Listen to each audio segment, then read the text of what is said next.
Welcome to class number 2. The title for this class is Enumerated versus Unlimited Power. What we want to talk about today is what it is our founding fathers gave us with the U.S. Constitution. Was it designed to empower a federal government that has limitless power, or one that was limited to few powers, and what the original intent of the Constitution was? So to begin with, I want to start off with a quote here from Thomas Jefferson, where he declares what his view on this question really was. Congress has not unlimited powers, but only those specifically enumerated. Now the question I would ask is, if they're specifically enumerated, where would those be enumerated? Kind of an obvious question. That would be in the U.S. Constitution. That would be where we would look for that specific enumeration. Now, I want to talk about this concept first before we go much deeper, the concept of enumerated powers. What does the word enumerated mean? Well, it comes from the same root word as number does. Numbered, specifically listed. That means that these powers aren't just something that's implied or vague. They are specific. There's a list of them we can find in the Constitution, which we'll be spending some time on. I want to use an analogy today, though. Some of you have probably had the experience of taking a car into the auto shop. Let's say you take your car into the auto shop to have the brake pads changed, and when you come back the next day to pick up your car, you can't find your car. They assure you it's up in the northwest corner of the parking lot and you can't find it. Finally, they lead you over and, oh no, this is not my car was blue. They said, well, we noticed you had a number of chips in the paint and we took the liberty to repaint your car for you. Now it's red. And not only that, you notice on closer inspection you have a new car stereo system, a very nice, expensive one, but however, your bill reflects all of this as well. And yet further inspection reveals that your brake pads were never changed. The problem is you made the mistake of taking your car to the U.S. Congress auto shop because, like Congress today, this auto shop is taking upon themselves numbers of powers that we never gave them. And then they're also neglecting the things they're supposed to be doing for us. If you then said to your auto mechanic, what gave you the idea that you could do this to my car? And they respond, well, you never said we couldn't. Does that fly? Clearly not. We all understand that when you take your car into the auto shop, you fill out a work order, please change brake pads. That is an enumerated power list. Anything on the list they can do, and if while they're changing your brake pads, they notice that your wheel bearings are going out. Do they just change out your wheel bearings? Of course not. They give you a call. Say, we noticed this. Would you like to grant us a new enumerated power? That's not the way they say it, but that is what they're asking. And if you approve them to change out your wheel bearings as well, that's on their list now of enumerated powers. The same thing works for Congress. If it's on the list, they can do it. If it's not on the list, but they feel it's necessary, they can certainly request to the people, please grant an amendment to the Constitution granting new power. But otherwise, if it's not on the list, they don't have the power. Now, can you imagine for a moment if we were to trim back the federal budget to fit within those enumerated powers? That'd mean we'd trim the federal budget by 80%. Do you think we could balance the budget? I think we could quite easily balance the budget and have a surplus and do something we haven't done for many years. That means pay off the national debt. That's really what we need to be doing, and I think this is the only way we could ever do so, is if we were to get our federal government to rein itself back in, or we rein it in, to fit within the bounds prescribed by the Constitution. Now, I want to draw your attention to this handout called U.S. Constitution Roadmap. It's like a table of contents. The legislative department is the entire first page, Article 1. As you turn over to the back side, you see Article 2, the executive department, Article 3, judicial department. Notice how much smaller those are than the powers of Congress. Congress takes up the entire half of this whole document. And that's about how it works out in the U.S. Constitution as well. The section that describes how Congress shall function and what their powers are and their limits and so on is roughly half of the U.S. Constitution, which gives you an idea of who of the three branches has the most power. That is Congress. And we'll illustrate that a little bit later on in today's lecture. The next thing I want to point out is on this front side, the largest section in Article 1 is this white one.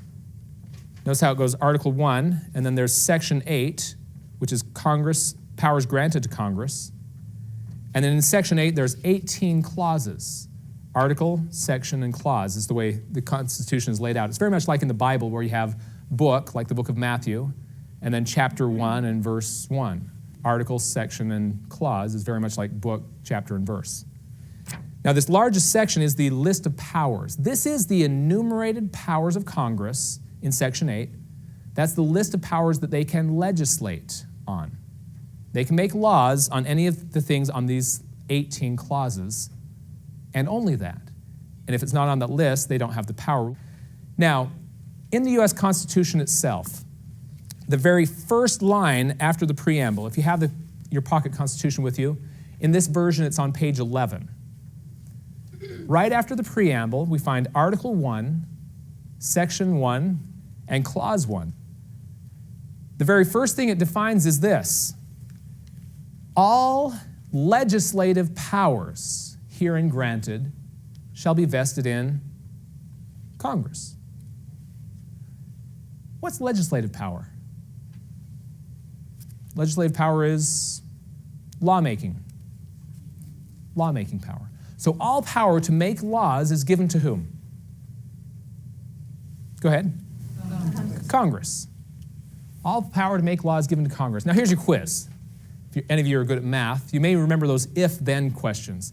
If all legislative power is in Congress, then how much power is left over for the president to legislate, to write new laws? None. You're sure about that? Does he ever legislate? Unfortunately, yes. Frequently. And we're not just talking about our current president, but virtually every president in my lifetime, and probably quite a long time before, have legislated without Congress being involved. They write an executive order and sign it, and this is a new law.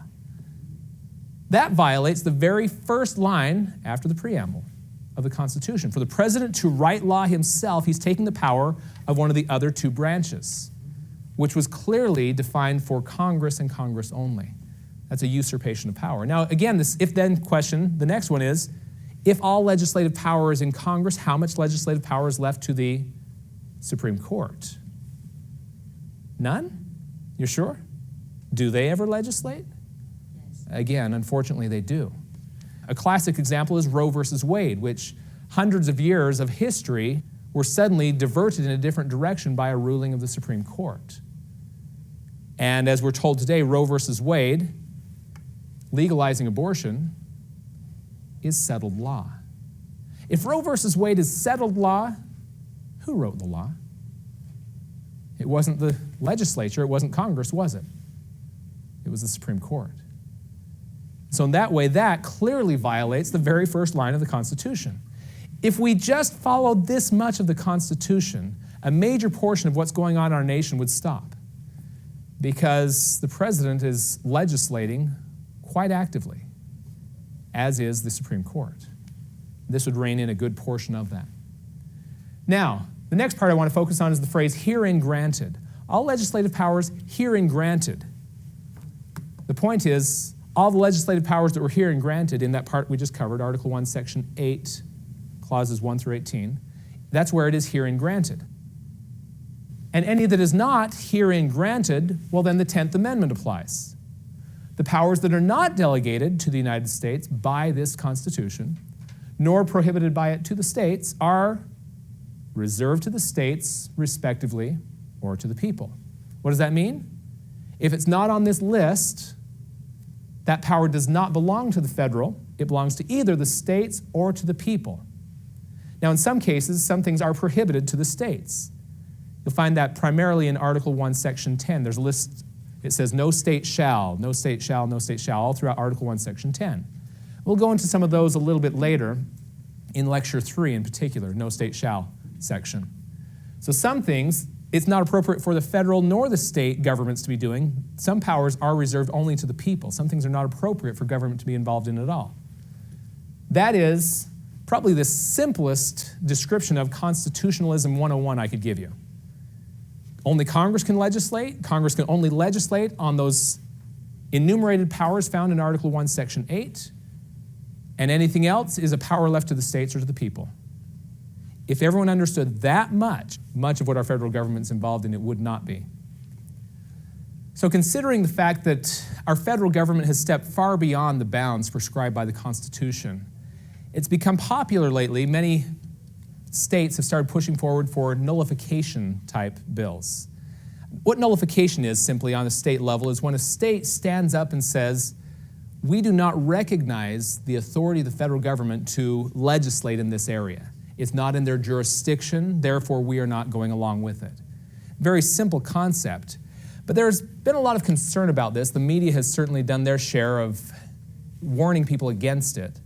And I'd say probably one of the most common excuses or reasons for fearing nullification was expressed by a governor of one of the western states recently when he said this: we can't have the states picking and choosing which laws they want to obey. That would lead to anarchy. And there is some truth to that. I have to admit, if the states were simply to pick and choose which laws they like that come from the federal government, then the federal really has no real power. From lecture number 1, you might remember there was a chart on the screen where it showed kind of a big wedge. Over on this side, 0% government, and on the far other side is 100% government. And 0% government being anarchy, 100% government being any form of a totalitarian state with all power in the government. And that our U.S. Constitution was really the balance between those two. That too little government leads to chaos, but too much government causes problems as well. We want to make the government strong enough to protect our rights, but not strong enough to abuse us in the process. Now, prior to the U.S. Constitution, we were living under the Articles of Confederation. And the Articles of Confederation, they concluded, were too close to this side of anarchy. They didn't have enough real power to do the jobs we gave them to do. For example, we gave our Congress, under the Articles of Confederation, the responsibility to raise an army to fight for our independence from Great Britain. And yet they had no power to tax. They could request tax money from the states, but they couldn't enforce it. And because of that alone, among many other reasons, but that alone nearly cost us the war, because they couldn't raise the money to fund the war. And what they finally resorted to was just printing the money, print more and more of the continental dollars. And we'll talk about that a little in lecture 3 as well. But you can see the problem. If the federal has no real power and the states can truly pick and choose, yes, that would be a problem. And yet on the other end of the spectrum, are the states required to go along with anything the federal government says, no matter what? If that were the case, then we truly have an unlimited government. Whether they're within their bounds of the Constitution or not, we go to the other end of that spectrum, we end up in tyranny. And so, where do we draw the line? Is there a clear line we can draw between what is appropriate for the states to go along with whether they like it or not, and what is appropriate for them to nullify? And of course, I would say yes, the answer is the U.S. Constitution. The U.S. Constitution is very clear and defining on what those laws can be and what they cannot be. There is one other excuse that I see for staying away from nullification, and that is, in the last legislative session, we had a state legislator who proposed a number of nullification-type bills, saying the federal government has no authority in this realm, so we will not be observing this law, or something of that nature. And of course, he portrayed himself as a strong constitutionalist. And the national media picked this up. He got national attention for it. And they said, apparently his love for the Constitution does not extend to the Supremacy Clause.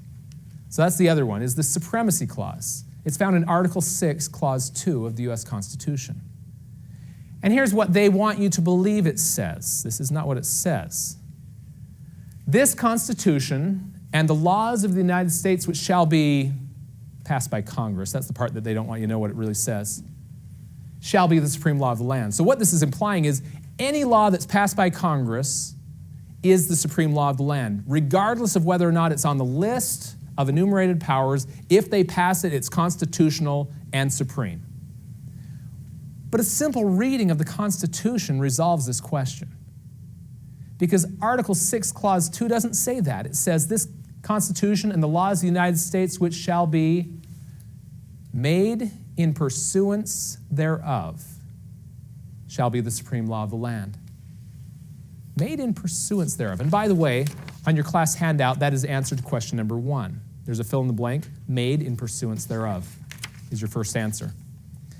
Now, what does that mean? Made in pursuance thereof, thereof meaning referring back to the Constitution. Pursuance of the Constitution. What does it mean to pursue? To follow? Closely follow? So to have a law that is made in pursuance of the Constitution literally means that that law is in following or in keeping with the Constitution, the powers granted by the Constitution. Now, what does this imply about laws that are not made in pursuance thereof? If laws made in pursuance of the Constitution are supreme, then laws not made in pursuance are not supreme, right? In fact, Marbury versus Madison, a Supreme Court ruling, declared all laws which are repugnant, in conflict with the Constitution, are null and void. They're not laws at all. So this is directly contrary to what the media was saying about the state legislator. Apparently his love for the Constitution does extend to the Supremacy Clause because only those laws made in pursuance thereof are supreme. And all other laws are not laws at all. Now this brings us to the oath of office. All of our state legislators and governors swear an oath of office to what? Well, this seems to be what so many of them think they have sworn.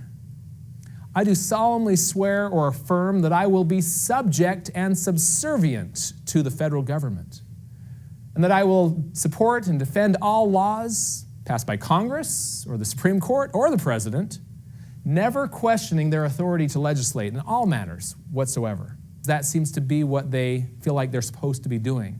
Whatever the federal government does, we must comply with. That's not what their oath said. The oath of office, whether it's a federal oath or a state oath or whatever, all elected officials and people appointed to various positions of government, even our military, police, sheriffs, and so on, they're required to swear an oath, something of this nature. I do solemnly swear or affirm that I will support and defend the Constitution of the United States against all enemies, foreign and domestic. Now, it's those domestic ones in particular that I'm concerned about. Ancient Rome and the ancient Roman Republic never fell to an external power until they first crumbled internally. And we will be the same. And so it's those domestic ones first that we need to worry about. Now, a simple test. I always like to make things as simple as possible.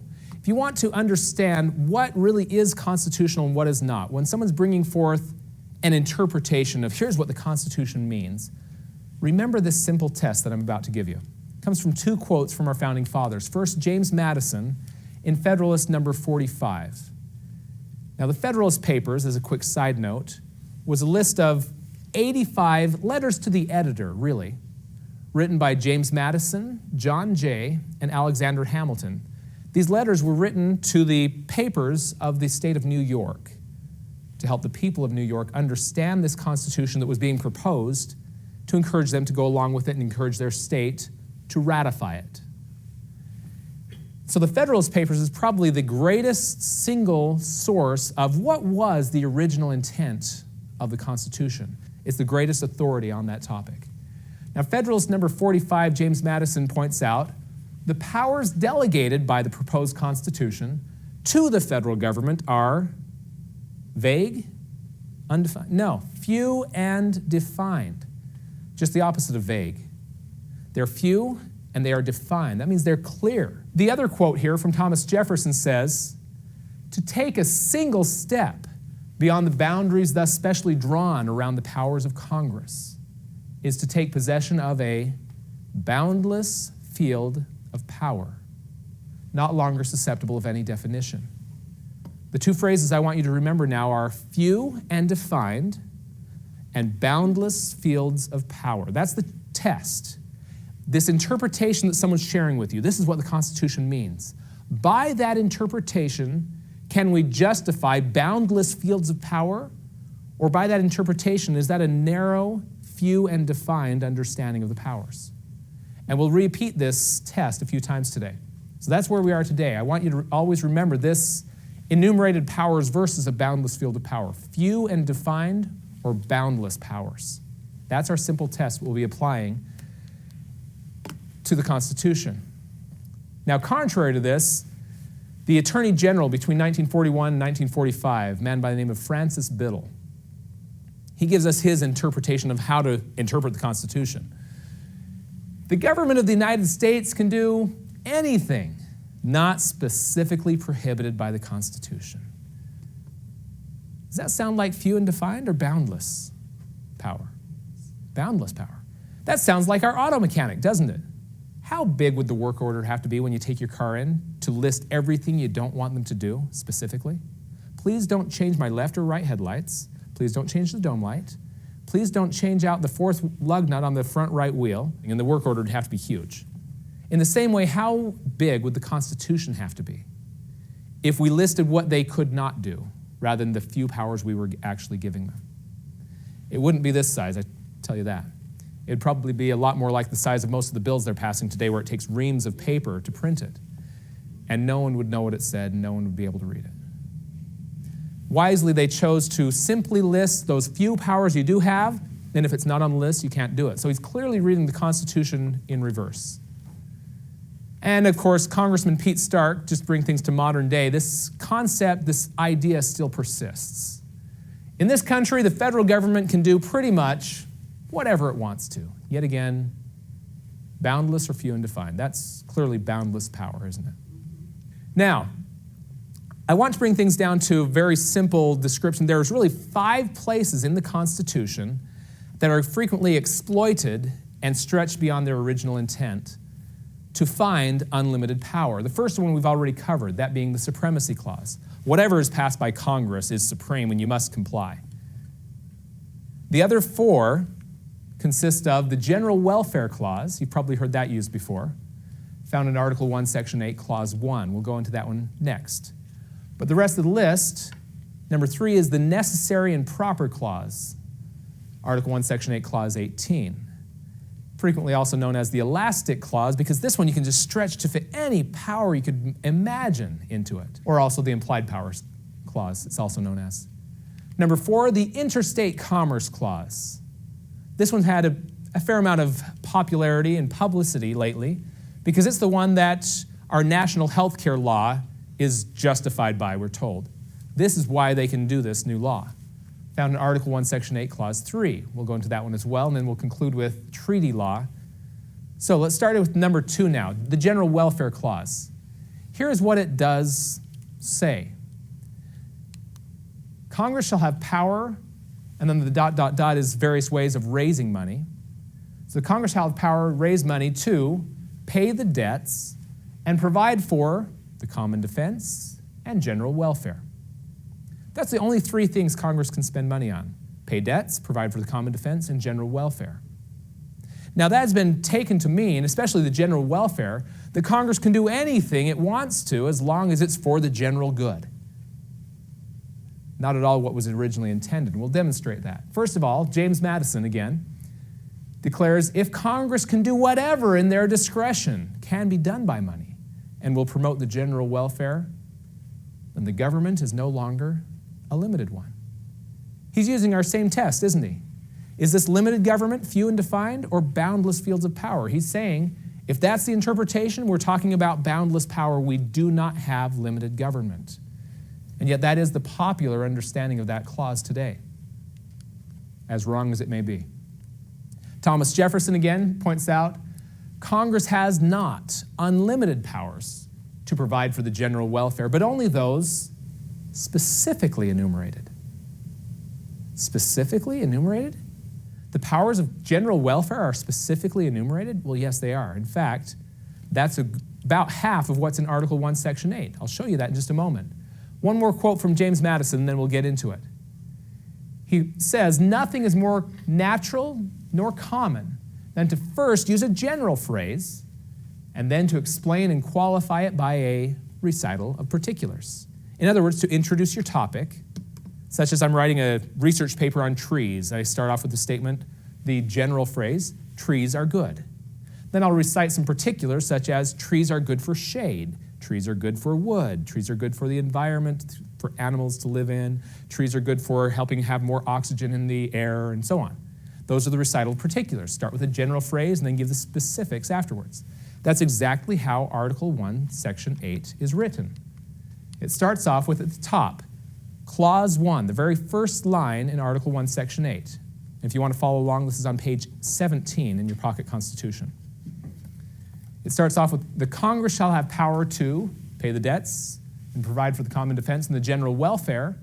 And then the next 9 clauses: borrow money, regulate commerce, establish rules of naturalization and laws on bankruptcies, coin money, punish counterfeiting, establish post offices, post roads, promote science and useful arts by protecting exclusive right, that being like patents and that type of thing, constitute tribunals inferior to the Supreme Court, and then you jump all the way to the very end, 17, which is the second to last, which is the power to control land for limited purposes. Those are general welfare powers. And the reason I categorize these ones as general welfare is because everything else in Article 1, Section 8 is common defense. That's the 2 categories listed at the beginning, isn't it?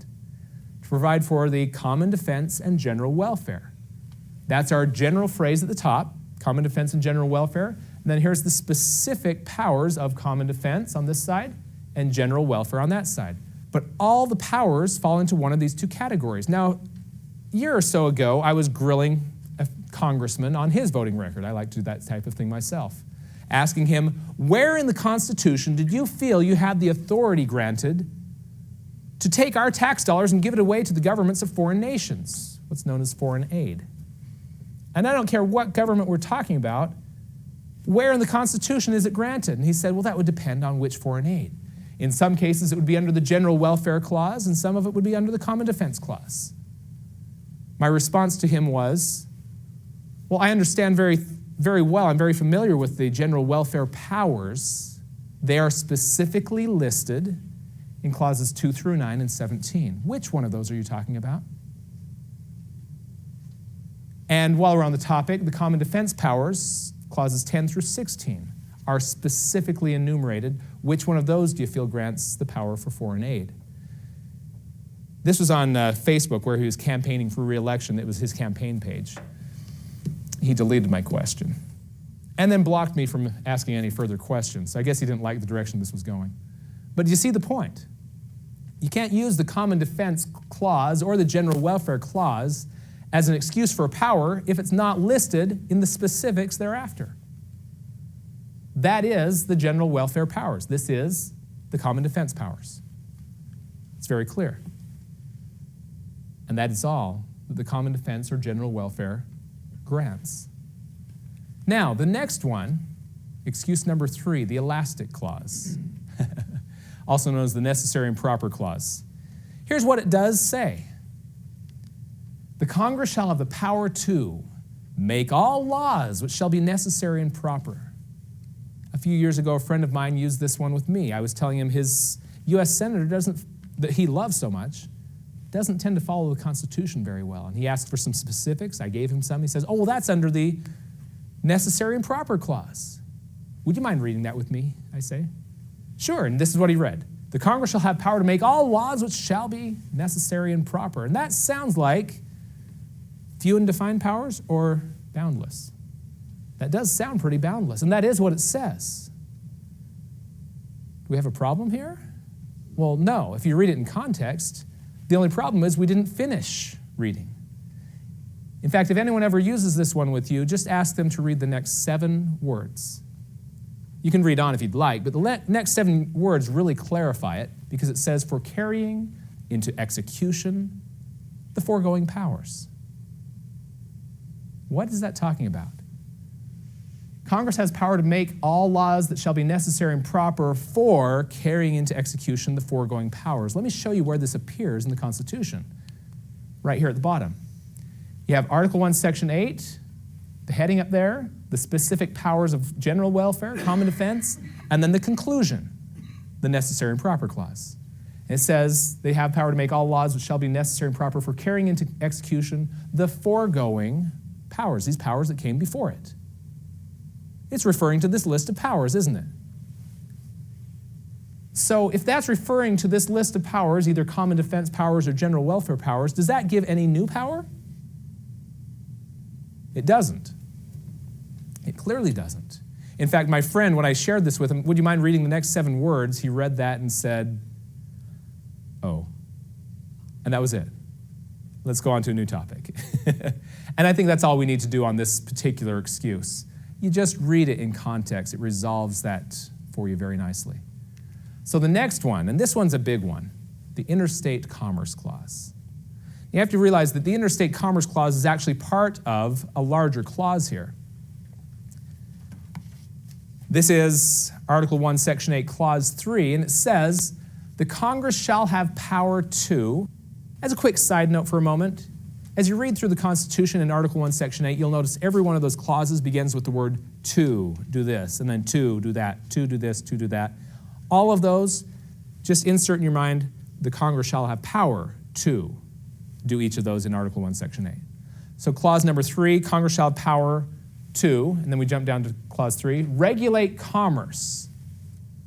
And then it talks about 3 areas they can regulate commerce. You can regulate commerce with foreign nations, among the several states, and with the Indian tribes. It's a power of commerce. I'd really call it the Commerce Clause, which specifies 3 different areas. But it's this one right here that they refer to as the Interstate Commerce Clause, commerce among the several states. And from that little phrase, I'm amazed what they've created. Back in the late 1930s, Congress decided that by this Interstate Commerce Clause, they have the power to regulate anything that happens to be commerce between states. So much so that they decided we're going to help our farmers out because they're struggling. We want the farmers to be able to make a good living wage without having to work so long and hard. So what they ended up doing was passed a law that farmers cannot raise more than a certain number of tons of grain. They limited the amount of grain that farmers were allowed by federal law to raise. And by 1942, there was a U.S. Supreme Court case known as Wickard versus Filburn, where Farmer Filburn was being tried for raising more grain than allowed by federal law. And in his defense, he said, yes, I did raise that amount of grain, but I was not engaging in interstate commerce, so I'm not subject to this limitation. They said, well, why do you figure that? Well, I wasn't engaging in commerce at all. I was raising the grain for my own use and to feed my animals. I never sold it. It wasn't commerce. It wasn't intercity commerce, let alone interstate commerce. And they said, yes, it was. How do you figure? Because if you had not raised the grain, but instead had to purchase it on the interstate commerce market, you would affect the price of grain. By raising grain and not purchasing, you're also affecting interstate commerce. By not purchasing, you're affecting interstate commerce. Astounding. That's quite a stretch, but again, let's take it back to our simple test. By this interpretation, by not participating in commerce, you're affecting commerce. What can Congress not regulate? If I choose to raise a garden in my backyard and partially feed my family from it, I'm engaging in less commerce because I'm not buying as much food from the store. By that justification, then, Congress can regulate my garden in my backyard and tell me what I can and cannot grow and how much. Correct? What if I were to do some work on my own home? I want to repaint my house, for example. I'm not engaging in commerce because I'm not hiring a contractor to do it. So therefore, my not hiring can be subject to congressional control as well. And they can regulate whether or not I get to paint my own house or if I have to hire someone to do it. And some countries in Europe do that very thing today. Last example, if I choose to have children or not have children or have many children or few, all of those will affect my buying, my purchasing on the interstate commerce market. By this justification, could Congress then tell me how many children I can have or not? Would any government be so bold as to tell you how many children you can have? I guess that's already happened in other countries as well. And by this justification, they could do the same thing here under the Commerce Clause. Definitely not few and defined powers. That's unlimited government, without a doubt. But it is that same justification that is used today to justify things like our new national health care law, which is being debated whether or not it's constitutional. I tell you today clearly there's no doubt it is not authorized by those few enumerated powers of the Constitution. But just to show you what this does mean, what does this commerce power have to do with? What is the few and defined powers? Chief Justice John Marshall gives us a nice, clear description of it. He says, this power of regulation of commerce, must carry the same meaning throughout the sentence. What's he saying? Let's go back to it now. This power to regulate commerce is the same power whether it's with foreign nations or whether it's among the several states. It's the same power. Can Congress tell France, for example, that your farmers cannot raise more than a certain amount of grain? Of course not. So this power to regulate commerce with France cannot do that, then the power to regulate commerce among the states cannot do that either. Congress has no such power over foreign nations. Then they don't have the power over the states either. If it is truly the same power, and one of the things that John Marshall points out is that unless there is somewhere in the Constitution that more clearly defines that power, they are exactly the same power. Is there anywhere in the Constitution that differentiates between the power over the states here and the power over foreign nations? The answer is there is actually one place that does clarify the power. That would be found in Article 1, Section 9, Clause 5. In Article 1, Section 9, Clause 5 limits the power that Congress has over the states. Found on page 19 here, and it says, "No tax or duty shall be laid on articles exported from any state." So it's saying that Congress does not have the power to allow any taxes or duties on trade between the states. What power do they have with foreign nations? That's the only power they have with foreign nations. They can't tell France what they can do and what they can't do with their commerce. All they can do is put a tariff or impost or duty, meaning product coming from France, 10% tariff as it crosses our border. That's the only power that Congress has over foreign trade. And what it says here in Article 1, Section 9 is that power is forbidden between the states. The only thing they can do with foreign countries, they cannot do with the states. In fact, it's their duty to make sure that there are no tariffs between the states. Now, the reason they did that was prior to the U.S. Constitution. Under the Articles of Confederation, there were heavy tariffs between the states. If I wanted to transport my goods from, say, up in Rhode Island down through Massachusetts to some of the southern states, Massachusetts especially was guilty of this. They charged huge tariffs for anything crossing through their state. So much so that it was cheaper to buy products from Great Britain than it was from each other because we put such heavy duties and tariffs on each other. And so that was the vision here in Article 1, Section 9, was to prohibit such things. So today we're taught that this power of commerce, power over the states, is an unlimited power. Originally, it was actually virtually no power. The only power that was there was preventing tariffs. And with foreign nations, they could apply tariffs. Now, just to prove that I'm not making this up, President James Monroe said exactly the same thing in 1822. He says, "A power then to impose such duties and imposts in regard to foreign nations and to prevent any on the trade between the states was the only power granted." You'll find that's one of the answers on your sheet here. Number 7, a power then to impose such duties and imposts and to prevent any on the trade between the states. That's the entire sum of the power of Commerce Clause, interstate and international commerce. The last one, treaty law. I've seen many emails about Secretary of State Hillary Clinton working on a treaty that would ban small arms from we the people owning them. Trying to create some kind of a gun ban with the United Nations and passing it as a treaty. And we're told that if the President and 2/3 of the Senate passed this treaty, it would override the Constitution.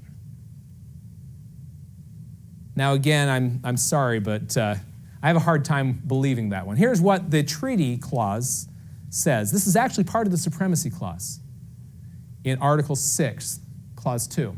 It says, this Constitution and all treaties made, or which shall be made. And then you want to skip over this part because if you read it, you might understand it. And then shall be the supreme law of the land. And that's what we're told the treaty law is about. Whatever is passed as a treaty is supreme, period. And you're probably coming to recognize my pattern here. The part that's left out is the part that helps you understand the true meaning. What it says there is, all treaties made or which shall be made under the authority of the United States shall be supreme. Under the authority, what authority? Where is this authority granted? Oh, yes, in the Constitution, that's right. So, all treaties made or which shall be made under the authority of the United States. Now, you notice this one was worded a little bit different than the Supremacy Clause one, which said made in pursuance thereof. And the question's been raised sometimes in my classes, so why did they not just simply say in pursuance thereof? At this time, they already had on the books a number of treaties that were made not under the authority of the Constitution, but under the authority of the Articles of Confederation. And they didn't want this to strike down those treaties. This recognizes the authority that they were made under at the time. Those treaties that were made under the Articles of Confederation was the authority of the United States at that time. Once the Constitution was adopted, all new treaties must comply with the new authority, which is the Constitution. Now again, I'm not making such things up. I want to demonstrate to you now a couple different places that show what the treaty law really means. First of all, another great quote, Thomas Jefferson says, I say the same as to the opinion of those who consider the grant of the treaty-making power as boundless. If it is, then we have no Constitution. If the President and the Senate, with a two-thirds majority, can override anything in the Constitution with a treaty, then we don't have a Constitution. Now, the next place I want to go to is a Supreme Court ruling in 1957 known as Reed versus Covert. And in this one, here's a portion of it. It says, it would be manifestly contrary to, and then it lists three different things. It would be manifestly contrary to the objectives of those who created the Constitution, as well as those who were responsible for the Bill of Rights, and then lastly, let alone alien to our entire constitutional history and tradition. Pretty strong words. This is completely out of the question of anything we've ever done constitutionally, those who wrote the Constitution, the Bill of Rights, and our entire history, to do what? To construe Article 6, the treaty power, as permitting the United States to exercise power under an international agreement, and here's the key phrase, without observing constitutional prohibitions. Treaties are subject to prohibitions of power of the Constitution. In other words, if Congress has no authority to restrict our right to bear arms, then they cannot do so with a treaty. Beautiful Supreme Court ruling. Every once in a while, even a blind squirrel finds a nut. The Supreme Court got it right. Today, we have the federal government doing many things clearly outside the bounds of their power, such as, where's the power for foreign aid, federal housing programs, or education? There should be no Department of Education. Transportation, in particular the TSA, has had a lot of press, for good reason. Department of Energy, not authorized by the Constitution either. What about federal government taking from the states and the people vast areas of land to designate as wilderness areas? They're not given that power either. Wildlife, that's not within the jurisdiction of the federal government. And of course, healthcare. Unfortunately, this list could be far larger of things they are doing that they shouldn't be, but we don't have the time to go into all of that. But so often I get asked the question, but some of these things the federal government's doing that are not on your list here are so needed. It's for a good cause. We just have to do good in this Department of Education and helping our children have good educations or whatever. Whether we could debate back and forth whether or not they're even accomplishing that. But when we talk about this, it's for a good cause, so therefore we need to ignore the Constitution. George Washington, in his farewell address in 1796, gave us a warning on this topic. He said, if, in the opinion of the people, the distribution or modification of constitutional powers, the way we set up the Constitution, is in any particular wrong, let it be corrected by an amendment in the way in which the Constitution designates. But let there be no change by usurpation, for though this in one instance may be the instrument of good, it is the customary weapon by which free governments are destroyed. Again, we let them take one step outside the bounds of the Constitution, they now have boundless fields of power. There's no logical place to rein them in. So, remember the brake pads that weren't changed out on the car. There are many duties Congress has given that they are not fulfilling today. They should never allow our troops to go to war and fund a war unless they have actually debated and declared a war. We'll talk about that in Lecture 4. They need to also fulfill their duty to repel an invasion. They're only supposed to raise armies, not maintain an army on an ongoing basis, which is interesting. We'll talk about that in Lecture 4 as well. Power to coin money, we'll talk about next time in Lecture 3, which they're not fulfilling that duty. They're supposed to organize state militia, and what we have today in Lecture 4 will clearly define the difference between what we do have and what the constitutional militias are supposed to be. Very different. Impeachment of judges. They do that occasionally, but I can tell you there are many judges that need to be impeached. One particular one recently, Ruth Bader Ginsburg, declared, "I really look more to international law than I do to the U.S. Constitution for my rulings." She then admitted she probably violated her oath of office in the process. Yes, you did, and yes, you should be impeached. And yet we're told judges are appointed for life. That's not what the Constitution says. It doesn't give any term of limit of how long they can serve, but it does say during times of good behavior. Good behavior. And if not, then they should be impeached.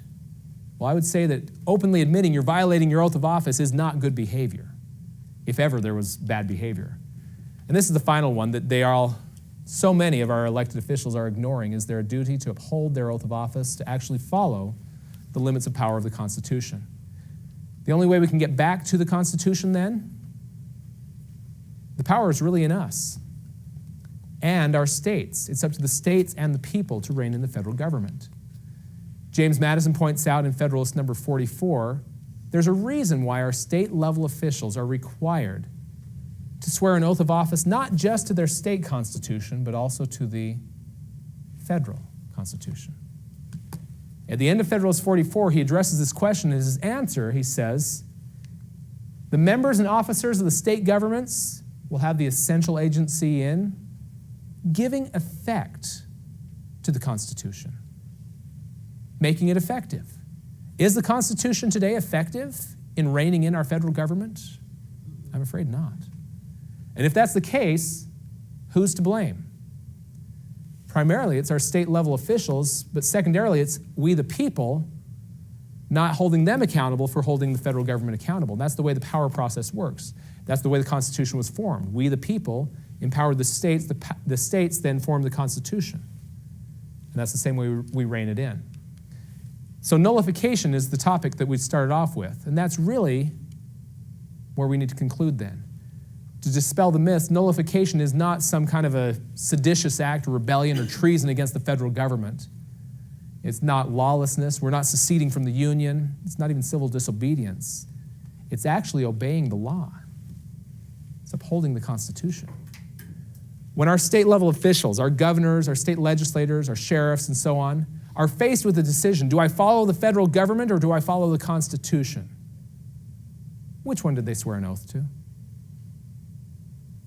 Clearly, it was the Constitution. The only way we can see this happen then is if our state-level officials will understand and apply this. Thomas Jefferson tells us that the several states who formed the instrument of the Constitution have the unquestionable right to judge of its infraction, and a nullification by those sovereignties, the states, of unauthorized acts done under the color of that instrument is the rightful remedy. If this were not the case, he tells us, without this right, they would be under the dominion, absolute and unlimited, of whosoever might exercise the right of judgment for them. Who are we told today has the right to judge if something is constitutional or not? Only the Supreme Court. Well, that would put us under the dominion, absolute and unlimited, according to Jefferson, of the Supreme Court. And that is partially where we are already today. So what we need in order to make this work is governors, first and foremost, who are willing to stand by their oath of office, who understand the importance of giving effect to the Constitution, and then a majority of state legislators who understand and will back him on that. It doesn't take every state legislator. But even one governor isn't really enough. If you have one state that stands up to the federal government, they generally are bullied into submission. A classic example of this was the Real ID Act of 2005, which was the establishment of a national ID card, which was very invasive into personal information that they were wanting to collect on a national database. Many states were very opposed to it. Here in Montana, where I'm from, our own state legislature passed a bill saying we will not, under any circumstances, implement the Real ID Act. And our governor signed it. And shortly we found that we were standing with 12 states, standing together. And with that, the federal government backed down and said, we'll give you some more time to implement this. By the time that next deadline came up, 28 states were standing together saying, we will not implement this. And they've since put it to the back burner. Now they're trying to implement it piecemeal through our Department of Motor Vehicles, but that's another matter. The point is, we stop that bad law by states standing together. And that's the only way that we can truly rein in the federal government, is first with the states, and then secondarily, we need to replace Congress with those that will stand by their oath of office as well. And ultimately, the responsibility for all of that does rest with us, with we the people. The only reason they get away with what they are right now, how many people understand what we've covered today? If you were to do a survey around your community, how many people could tell you what the powers are and are not under the general welfare, under the Commerce Clause, and so on? How many people in Washington could? I find even there, they're often simply just ignorant of it. Some of them do willfully disobey it, but I think many of them are just ignorant of their limits of power. And if this becomes common knowledge again, then we the people can rein in our government back to what they're actually supposed to be doing, preserving our liberty and reining in the federal budget, at least 80% eventually. So with that will conclude our lecture on the Constitution, enumerated versus unlimited power. And in the next lecture, we'll go into some of the specifics of the power, monetary power, and further lectures on the war powers in lecture number 4. Thank you for joining us today.